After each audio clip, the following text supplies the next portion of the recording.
আপনাদের সন্তানদের আবার পায়ের গোড়ালি দুই টুকরা করা হোক আপনারা চেয়েছেন? আপনাদের সন্তানদের উপর প্রকাশ্য দিবালিকে দা, কিরিশ, কুড়াল আর হেলমেট দিয়ে আঘাত করা হোক আপনারা চেয়েছিলেন?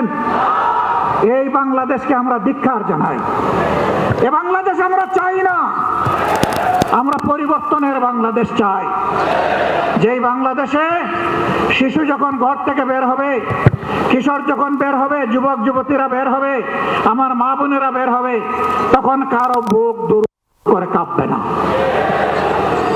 তারা নিরাপত্তার সাথে বের হবে, কাজ শেষ করে আবার নিরাপত্তার সাথে করে বসবে। আমরা ওই বাংলাদেশ চাই। আমরা শিক্ষা প্রতিষ্ঠানে আমাদের সন্তানদের হাতে দা, কিরিশ, কুড়াল দেখতে চাই না। আমরা খাতা এবং কলম দেখতে চাই। আমরা কোনো আদুবাই দাদুবাই শিক্ষা প্রতিষ্ঠানে গিয়ে আমাদের সন্তানদের উপর ছড়িগুড়া আমরা এটা দেখতে চাই না। এই সংস্কৃতি বন্ধ করতে হবে। যদি বন্ধ না করেন, মনে রাখবেন জুলাই শুধু 24 সালে ছিল না, জুলাই প্রত্যেক বৎসরে আছে। সে জুলাই আবার ফিরে আসবে ইনশাআল্লাহ, এবং তখন ফাইনালি ফেসিবাদের কবর রচনা হবে। শুভ বুদ্ধির উদয় হোক। জনগণের রায়ের প্রতি সম্মান দেখান। 70% মানুষের রায় মেনে নিন, গণভোটের রায় বাস্তবায়ন করুন। যদি না করেন, আমাদের লড়াই সংসদের ভিতরেও চলবে, খোলা ময়দানেও চলবে ইনশাআল্লাহ।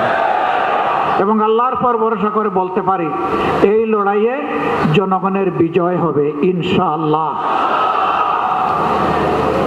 আমরা আপনাদের কাছে কথা দিয়েছি আগে, এখনো কথা দিচ্ছি। আমার সহযোদ্ধারা যেমন বলেছেন, ইনশাআল্লাহ আগামীর লড়াইয়ে জাতির প্রয়োজনে সামনের সারিতে থেকে আমরা যুদ্ধ চালিয়ে যাব। আমাদের জীবনটা আল্লাহর জন্য, মানবতার জন্য, দেশের জন্য, জাতির জন্য।